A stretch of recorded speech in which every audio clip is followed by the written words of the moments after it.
warahmatullahi wabarakatuh. Halo semuanya, perkenalkan nama saya Fariska Devita Putri, absen 30 dari kelas 12 Sosial 2. Pada kesempatan kali ini, saya akan membahas tentang menginisiasi proyek kampanye anti pelanggaran hak dan pengingkaran kewajiban warga negara.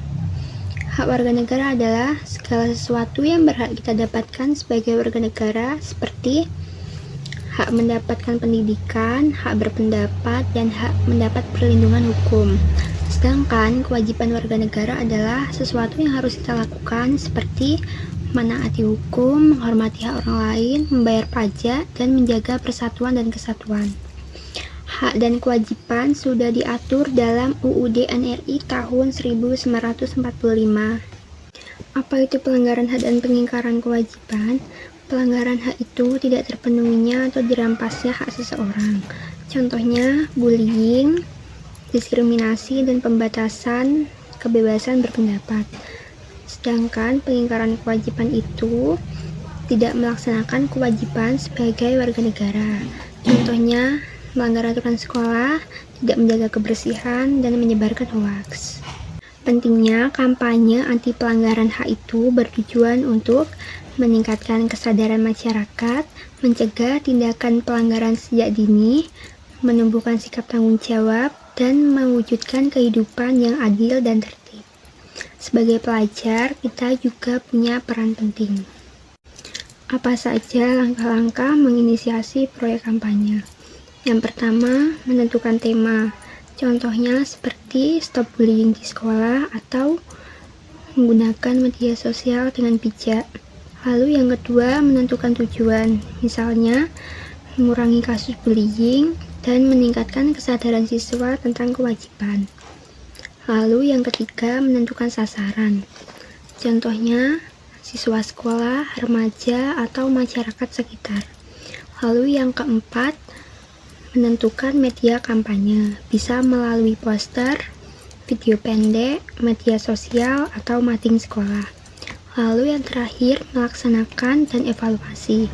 Setelah kampanye dilakukan, lihat respon teman-teman dan evaluasi apakah kampanye sudah aktif. Contoh proyek kampanye sederhana, misalnya judulnya Stop Bullying, Hormati Hak Teman.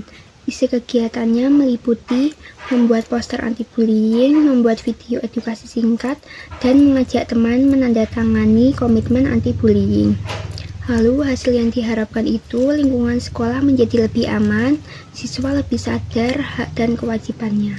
Mengapa kampanye anti pelanggaran hak itu penting? Di era sekarang, pelanggaran hak dan pengingkaran kewajiban sering terjadi tanpa kita sadari. Misalnya, di sekolah masih ada bullying, mengajak teman, membeda-bedakan teman karena ekonomi atau agama, serta tidak menghargai pendapat orang lain. Di media sosial juga banyak contoh seperti menyebarkan hoaks, ujaran kebencian, dan komentar yang menyakiti orang lain. Jika hal ini dibiarkan, maka lingkungan menjadi tidak aman, persatuan terganggu, nilai Pancasila tidak diterapkan dengan baik. Karena itu, kampanye sangat penting untuk meningkatkan kesadaran bersama. Proyek kampanye ini sangat berkaitan dengan nilai-nilai Pancasila. Yang pertama itu sila kedua, kemanusiaan yang adil dan beradab, menghormati hak setiap orang dan tidak melakukan perundungan. Lalu yang kedua, sila ketiga, persatuan Indonesia, menjaga keharmonisan dan tidak memecah belah. Lalu yang ketiga, sila kelima, keadilan sosial bagi seluruh rakyat Indonesia, memberikan perlakuan yang adil kepada semua orang. Dengan melakukan kampanye, berarti kita sudah mengamalkan Pancasila dalam kehidupan sehari-hari. Dampak positif kampanye, jika proyek berjalan dengan baik, maka lingkungan sekolah menjadi lebih nyaman, siswa lebih menghargai satu sama lain, meningkatkan rasa tanggung jawab, dan membentuk karakter disiplin dan peduli. Sebagai generasi muda, kita tidak hanya menuntut hak, tetapi juga harus melaksanakan kewajiban.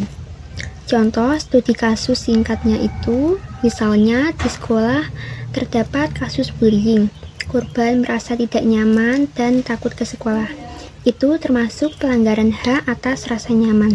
Sebagai bentuk kampanye, siswa bisa mengedukasi teman-teman tentang dampak bullying, mengajak membuat deklarasi anti-bullying, dan melaporkannya ke guru BK. Dengan begitu, kita sudah membantu menegakkan hak dan kewajiban. Menginisiasi proyek kampanye anti pelanggaran hak dan pengingkaran kewajiban adalah bentuk kepedulian sebagai warga negara. Sebagai pelajar, kita harus menghormati hak orang lain, menjalankan kewajiban dengan disiplin, berani menyuarakan kebenaran, dan menjadi contoh yang baik. Hak dan kewajiban harus berjalan dengan seimbang. Jika hanya menuntut hak tanpa menjalankan kewajiban, maka akan menjadi ketidaktertiban dalam masyarakat. Oleh karena itu, mari kita mulai dari lingkungan terkecil, yaitu sekolah, untuk membangun budaya saling menghargai dan bertanggung jawab. Sekian yang dapat saya sampaikan. Maaf jika ada salah kata. Wassalamualaikum warahmatullahi wabarakatuh.